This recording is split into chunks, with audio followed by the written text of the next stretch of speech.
Shri Venkateswara gold తాకట్టులో ఉన్న మీ బంగారాన్ని విడిపించి కొనబడును.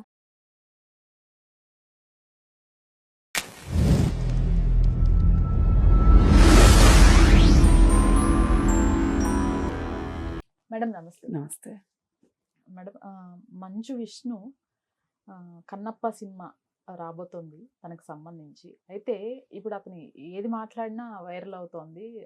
తాజాగా గుడికి వెళ్ళాల్సిన అవసరం లేదు అనే మాటలు బాగా వైరల్ అవుతున్నాయి. మళ్ళీ ట్రోల్ అవ్వటం జరుగుతోంది. ఇంతకు ముందు కూడా ఒక 2 క్యారెక్టర్స్ గురించి బ్రాహ్మణ సంఘం మొత్తం అంతా మళ్ళీ రివర్స్ అవ్వటం జరిగింది. ప్రీవియస్ ఒక సినిమాకి కూడా వాళ్ళకి ఇలానే జరగటం జరిగింది. మళ్ళీ ఇప్పుడు అదే రిపీట్ అవుతుంది. ఇవన్నీ వేటికి సూచనలు అంటారు? ఏదైనా ఇబ్బంది ఎదుర్కొనే అవకాశం ఉందా కన్నప్ప? ఇబ్బంది ఎదుర్కొనే అవకాశం కన్నా కూడా వాళ్ళు ఏం చూస్తున్నారంటే ప్రచారం చాలా ఇంపార్టెంట్ అనుకుంటున్నారు, ట్రోల్ అవడం చాలా ఇంపార్టెంట్ అనుకుంటున్నారు. అంటే ఇవన్నీ అసలు ముందు కావాలనే అవుతున్నాయా? ప్రచారంలో ఉంటే అది మంచి ప్రచారమా చెడు ప్రచారమా తర్వాత విషయం. వార్తల్లో ఉండాలి, మంచిగుంటావా చెడుగా ఉంటావా తర్వాత విషయం. ముందు వార్తల్లో ఉన్నావా లేదా అనేది వీళ్ళకి గీట్రాయిలాగా పెట్టుకున్నారు వీళ్ళు. అసలు ఇప్పుడు మనలాంటి వాళ్ళందరూ మాట్లాడేది ఎక్కడ కాని ఖర్చు లేదు వాళ్ళకి. ఇప్పుడు ఇతను ఇలా మాట్లాడబట్టే కదా ఇప్పుడు అందరూ దుమ్మెత్తిపోస్తున్నారు. ఇది ఎంత ప్రచారం చెప్పండి. అతను చాలా తెలివిగా చేస్తున్నాడు, ఎప్పుడు చేసినా అంతే అతను. పైగా నిన్న మొన్న ఇంకొక వీడియో రిలీజ్ అయింది, న్యూజిలాండ్లో 7,000 ఎకరాలు విష్ణు కొన్నాడు అని. అసలు అది నిజమో అబద్ధమో తెలియదు. 7 ఎకరాలు కావచ్చు, 70 ఎకరాలు కావచ్చు, 700 ఎకరాలు కావచ్చు, కానీ బయటకు వచ్చిన వార్త మొత్తం 7,000 ఎకరాలు అని. అది చూడగానే ఏమర్థం అవుతుంది అంటే డబ్బు వచ్చిన సినిమాలు లేవు, ఏ బాహుబలి లాగా వచ్చిన సినిమాలు లేవు. వీళ్ళు చేసిన ఏ వ్యాపారాల్లో డబ్బులు సంపాదించారో తెలియట్లేదు. ఒకటి శ్రీ విద్యానికేతన్ను తప్పితే బంగారు బాతు ఏదీ లేదు వాళ్ళు చేసిన దాంట్లో. అసలు వీళ్ళు సినిమాలు చేసి తగలబెట్టిన డబ్బులే ఎక్కువ కానీ సంపాదించింది లేదు.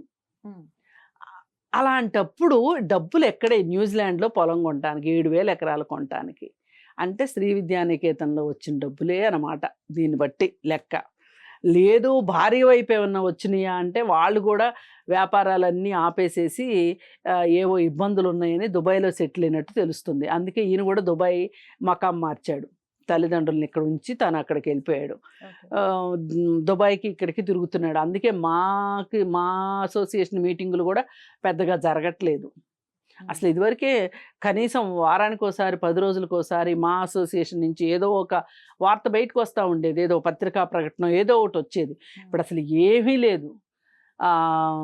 అసలు కళాకారులకు ఏమి ఇస్తున్నారో తెలియట్లేదు. వృద్ధ కళాకారులకు కావచ్చు, లేదు ఎవరికన్నా ఆరోగ్యం బాగాలేకపోతే కళాకారులకు ఇచ్చేది, అసలు వాళ్ళ పెన్షన్లు ఏంటి, వాళ్ళ బిల్డింగ్ సంగతి ఏంటి, ఎక్కడ అసలు ఏమన్నా వార్తలు ఏమి వినిపించట్లేదు అసలు. మరి ఏం చేస్తున్నాడు అంటే దుబాయ్కి తన సినిమాకి తిరుగుతున్నాడు తప్పితే మళ్ళీ అనుకోకుండా మూవీ ఆర్టిస్ట్ అసోసియేషన్ దానికి ఇంకొక 2 years ఎక్స్టెన్షన్ కూడా తీసుకొచ్చుకున్నారు. వీళ్ళు ఏం ఆశించి తీసుకొచ్చుకున్నారు అంటే మా అసోసియేషన్ బిల్డింగ్ నా టర్మ్లో నేను కంప్లీట్ చేస్తాను అన్నాడు. అది ఎన్ని టర్మ్లు అనేది చెప్పలేదు కాబట్టి ఇప్పుడు అది కంప్లీట్ చేసిన దాకా ఈయనే మా అసోసియేషన్ ప్రెసిడెంట్గా ఉంటాడా అనేది కూడా చూడాలి. ఇప్పుడు ఏదైనా ఒక ప్రకటన రావాలి బయటికి అంటే ఆ శివబాలాజీతోటో ఎవరితో ఒకరితో ఇప్పిస్తారు తప్పితే ఇతను ఎక్కడ వస్తున్నట్టు లేడు. ఇప్పుడు ఆ వీడియో కింద బోల్డ్ కామెంట్స్ ఏంటి అంటే అంతేలే మరి చిన్నోడికి ఇవ్వకోకుండా ఆస్తి ఇవ్వకోకుండా కూతురు కూడా బొంబాయి పంపించేసేసి ఒక్కడికే పట్టాభిషేకం చేశాడు మోహన్ బాబు అని చెప్పి మాట్లాడుకుంటున్నారు. అక్కడ కూడా ఇది మొత్తం విష్ణుబాబుదే అని మోహన్ బాబు చెప్పటం చూస్తుంటే అసలు ఇతను కూడా అక్కడ ఒక ఫామ్ హౌస్ చూపించి ఫామ్ హౌస్ ముందు నుంచొని అసలు ఏమనుకుంటున్నారు వీళ్ళు అర్థం కావట్లేదు. సరే ఇవన్నీ ఇలా ఉన్నాయా, ఇవన్నీ వార్తలు, ఈ అన్ని వార్తల సంగతి పక్కన పెడితే అంతకుముందు పిలక గిలక అని చెప్పేదానికి బ్రాహ్మిన్స్ చాలామంది వ్యతిరేకంగా మాట్లాడు. అంతకుముందు కూడా బ్రాహ్మణ్ సంఘాల వాళ్ళు దేనికైనా రెడీ సినిమా అప్పుడు కూడా ఇంటికి వచ్చి గొడవ చేస్తే బౌన్సర్లు పెట్టి వాళ్ళని తరిమించేశారు. ఇప్పుడు మాట్లాడింది ఏంటి అంటే అసలు మనం గుడికి వెళ్ళక్కర్లేదు అని ఈయన స్టేట్మెంట్ ఇచ్చేస్తున్నాడు, సోలో స్టేట్మెంట్ ఇచ్చేస్తున్నాడు. మా ఆవిడ క్రిస్టియన్ కాబట్టి నేను గుడికి వెళ్ళట్లేదు అని చెప్తారు కానీ వెళ్ళక్కర్లేదు అని చెప్పాల్సిన అవసరం లేదు. రైట్. అంటే ఇప్పుడు మనం మాట్లాడే మాటలు సమాజంలోకి ఏ విధంగా వెళ్తాయి? ఇప్పుడు మామూలుగా ఎవరన్నా ఏదో ఓ చెట్టు కింద కూర్చొని తోచి తోయక కాలక్షేపం చేసేవాళ్ళు మాట్లాడినట్లు కాదు కదా! ఇవాళ మంచు విష్ణు అంటే ఎంతో కొంత విష్ణుకి సొసైటీలో అతను సినిమా హీరోగా ఉన్నాడు. ఒక విద్యా సంస్థలకి అధిపతిగా ఉన్నాడు. అలాగే వాళ్ళ నాన్న ఒక పెద్ద వెటరన్ యాక్టరు. ఇన్నున్నప్పుడు మీ నోట్లోంచి వచ్చే మాటలు ఎంత జాగ్రత్తగా రావాలి? మీ ఆవిడ క్రిస్టియన్ అనే సంగతి ఇప్పుడు ఎవరు అడిగారు అసలు? పైగా నువ్వేమో కన్నప్ప సినిమా తీస్తున్నావు.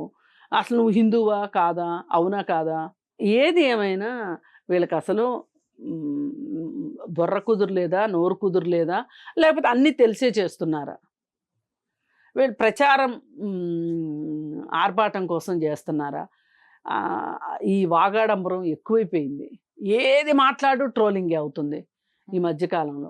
పైగా మొన్న వాళ్ళ తమ్ముడు సినిమా మొన్న మధ్య అసలు దీన్ని హార్డ్ డిస్కులు పోయినాయి. అది పెద్ద స్టోరీ. దానంత నవ్వొచ్చే స్టోరీ. ఇప్పుడు ఇన్ని కోట్లు పెట్టి సినిమా తీసామన్నప్పుడు హార్డ్ డిస్కు పోయింది, అందుకే సినిమా రిలీజ్ లేటు అన్నారు. మరి అంత ఇంపార్టెంట్ హార్డ్ డిస్క్ని కొరియర్లో పంపిస్తారు ఎవరన్నా బాంబే నుంచి ఇక్కడికి? ఇలాంటి ప్రశ్నలు వచ్చేసరికి ఏం మాట్లాడుకోకుండా కూర్చున్నారు. అంటే స్టేట్మెంట్ కూడా ఇవ్వటం జరిగినట్లుంది. అదే ఆ తమ్ముడే కొట్టేశాడని చెప్పి అబ్బాయి మీద కేసు పెట్టడం కోసం దీన్ని అంతా క్రియేట్ చేసినట్టు కనిపిస్తుంది తప్పితే మనోజ్ పైన వేరేగా కనిపించలేదు.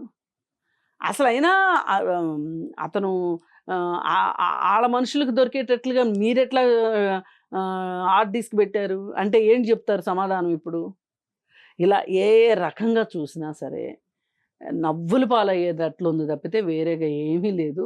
అందుకని చెప్పి వీళ్ళ గురించి ఎంత తక్కువ మాట్లాడుకుంటే అంత బాగుండు అన్నట్లుగా ఉన్నారు వీళ్ళు. వీళ్ళ ఆవిడ క్రిస్టియన్ అని అందరికీ తెలుసు. ఇప్పుడు నువ్వు స్పెషల్గా ఈ టైంలో చెప్పాల్సిన అవసరం ఏంటి? సినిమా రిలీజ్ పెట్టుకొని అంటే వివాదం కావాలి, అందరూ మాట్లాడుకోవాలి విష్ణు గురించి. మాట్లాడుకుంటే సినిమా చూస్తారనుకుంటున్నారు. మరి వీళ్ళ జిమ్మిక్కులు ఏంటో కానీ అసలు వీళ్ళకి ప్లానింగ్ ఎవరు ఇస్తున్నారో తెలియదు. అసలు వీళ్ళకి అంటే ఇదంతా పబ్లిసిటీ మేనేజర్స్ వాళ్ళు వీళ్ళు ఉంటారు కదా, అసలు మరి వాళ్ళు ఇస్తున్నారా వీళ్ళ సొంత పైత్యమో తెలియట్లేదు. కానీ సరే ఏది ఏమైనప్పటికీ కూడా ప్రపంచానికి ఒక సందేశం ఇచ్చారు. మనలోనే దేవుడు ఉన్నాడు, మనం గుడికి స్పెషల్గా గుళ్ళకి వెళ్ళక్కర్లేదు అని. దేవాదాయ ధర్మాదాయ శాఖ ఏమైపోతుందో ఈ లెక్కన గుళ్ళకి వెళ్ళక్కర్లేదండి. ఇప్పుడు అందరు పిచ్చోళ్ళే వస్తున్నారా? తిరుపతి వెళ్తున్నారా? వేరే రకరకాల గుళ్ళకి వెళ్తున్నారా? అవును నిజమే, ఎవరి కాళ్ళు దేవుడు మనలోనే ఉన్నాడు. ఇది వ్యక్తిగతమైన ఇష్టం. ఇప్పుడు నేను వచ్చేసేసి అసలు దేవుడు లేడండి మీరు గుళ్ళకి నేను నమ్మను, అందుకని అందరు మీరు ఎవరు నమ్మకండి అని చెప్పే హక్కు నాకు లేదు. నమ్మే వాళ్ళ విశ్వాసం నమ్మే వాళ్ళది, నమ్మని వాళ్ళ విశ్వాసం ఎంత బలీయమైందో నమ్మే వాళ్ళ విశ్వాసం కూడా అంతే బలీయమైంది. కరెక్ట్. ఎవరు వ్యక్తిగత స్వేచ్ఛ, ఇది మతము వ్యక్తిగత స్వేచ్ఛ. ఆప్షన్ తీసుకుంటావు లేకపోతే లేదు, నీ ఇష్టం. బలవంతంగా మత మార్పిళ్ళు చేయటం కానీ బలవంతంగా మా దేవుడే గొప్ప అని అందరినీ ఒప్పించాలని చూడటం కానీ ఇవన్నీ చాలా పిచ్చి మాటలు. మరి ఇప్పుడు ఈయనేమి చెప్పదలుచుకున్నాడు అనేది ఆయన ఎందుకు చెప్తాడులే. కానీ ఇప్పుడు నలుగురు మాట్లాడుకోవటానికి అయితే ఒక వార్త దొరికింది కదా, అట్లుంది. నేనైతే అట్లాగే చూస్తున్నా. Right madam, thank you.